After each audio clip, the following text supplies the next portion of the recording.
Puji nama Tuhan, selamat pagi Bapak Ibu Saudara, selamat menikmati berkat Tuhan. Melalui renungan pagi di hari ini, kita akan sama-sama belajar kebenaran firman Tuhan dari kitab Yehezkiel. Pertama-tama, kita akan membaca ayat 1 dari pasal ini, pasal yang pertama. Demikian firman Tuhan.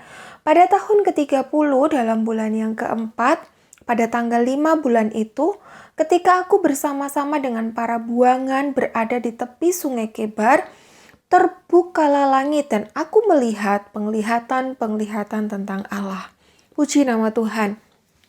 Pembukaan kitab Yehezkiel memberi kita sebuah informasi tentang waktu, tempat, kondisi yang sedang dialami oleh penulis kitab ini, yaitu Yehezkiel.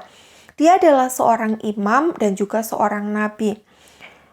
Tahun ke-30 menunjukkan usia Yehezkiel saat ia sedang berada di tepi sungai Kebar bersama orang-orang buangan lainnya, 5 tahun setelah pengangkutannya ke Babel. Kemudian ia melihat satu penglihatan yang sangat hebat.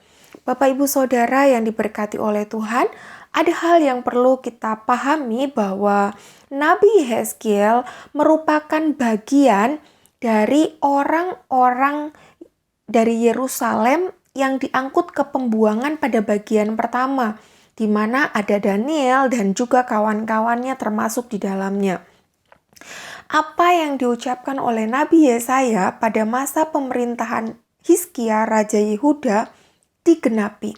Raja Babel merebut kota Yerusalem dan mengangkut harta benda serta orang-orang pandai dari kalangan imam dan juga dari kalangan bangsawan ke Babel.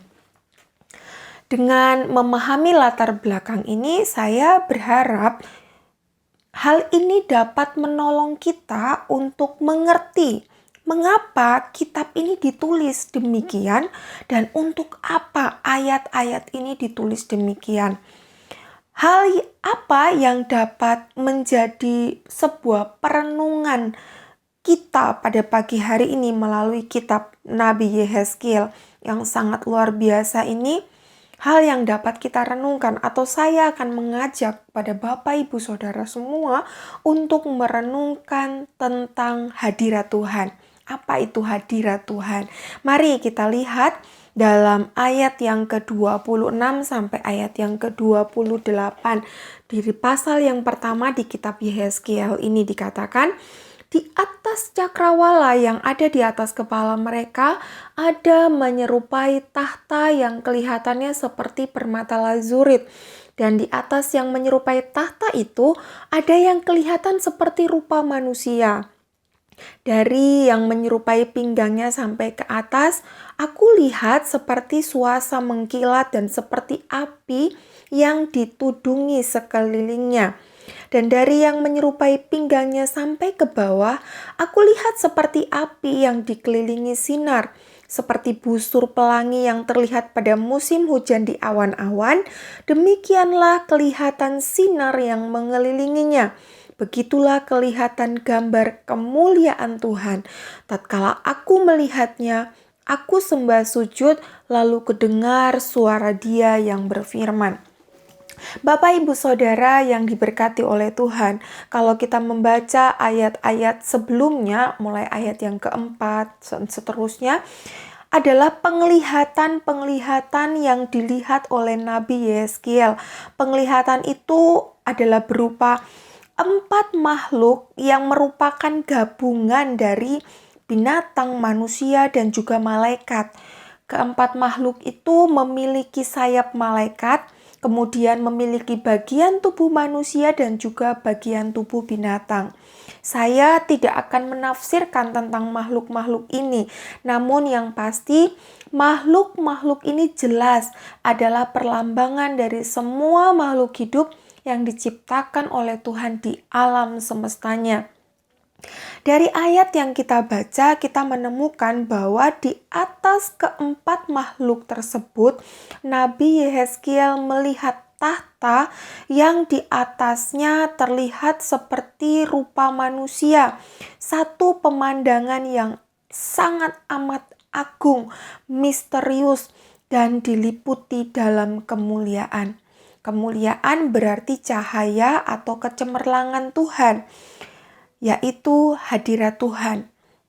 Di dalam bahasa Ibrani, ternyata kita tidak menemukan asal kata dari hadirat Tuhan. Namun, kata hadirat Tuhan itu sendiri memiliki kesamaan akar kata dengan kata kabod yang diterjemahkan sebagai kemuliaan.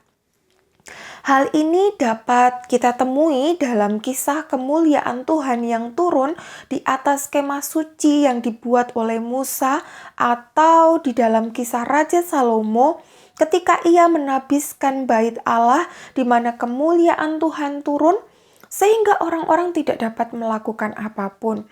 Bapak Ibu Saudara yang diberkati oleh Tuhan, dengan jelas Nabi Yehezkiel melihat bahwa tahta tempat di mana Tuhan berada itu dapat berjalan ke segala jurusan.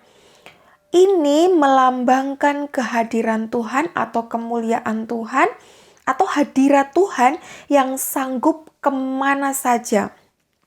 Hal ini penting untuk kita sadari karena sampai tahap ini setiap kejadian tentang kehadiran Tuhan dalam Alkitab digambarkan statis keadaannya.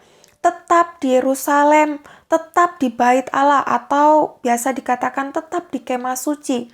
Tentu hal ini menjadi sebuah penghiburan bagi Nabi Yehezkiel untuk belajar memahami bahwa tahta Tuhan atau kehadiran Tuhan itu bersifat mobile, sehingga mampu bergerak sampai ke Babilonia.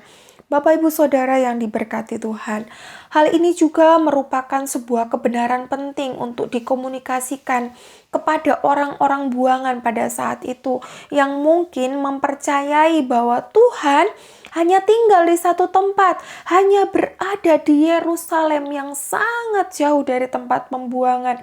Bahkan hal itu membuat mereka putus asa. Kebenaran ini juga penting untuk kita sadari Bapak Ibu Saudara. Kenapa? Karena ada banyak di antara kita sebagai umat Tuhan mempercayai bahwa hadirat Tuhan hanya turun, hanya ada di gedung gereja, di tempat-tempat persekutuan, di tempat-tempat ibadah, sehingga ketika ibadah atau di tengah-tengah kebaktian, kita mulai bersikap sangat hati-hati, sangat kusyuk, dan sangat bersungguh-sungguh ketika kebaktian. Tetapi bertindak sebaliknya ketika tidak sedang kebaktian.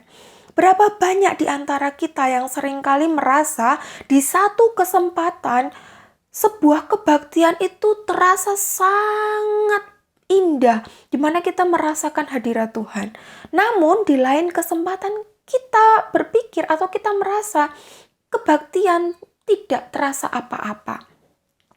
Bapak Ibu Saudara yang diberkati oleh Tuhan, hadirat Tuhan bukan berbicara tentang perasaan damai sejahtera, perasaan berdebar-debar, atau perasaan merinding ketika sedang kebaktian. Hadirat Tuhan tidak ditentukan oleh perasaan kita atau suasana satu persekutuan ibadah. Kita akan melihat di dalam 2 Korintus 3 ayat yang ke-18. Demikian bunyi firman Tuhan.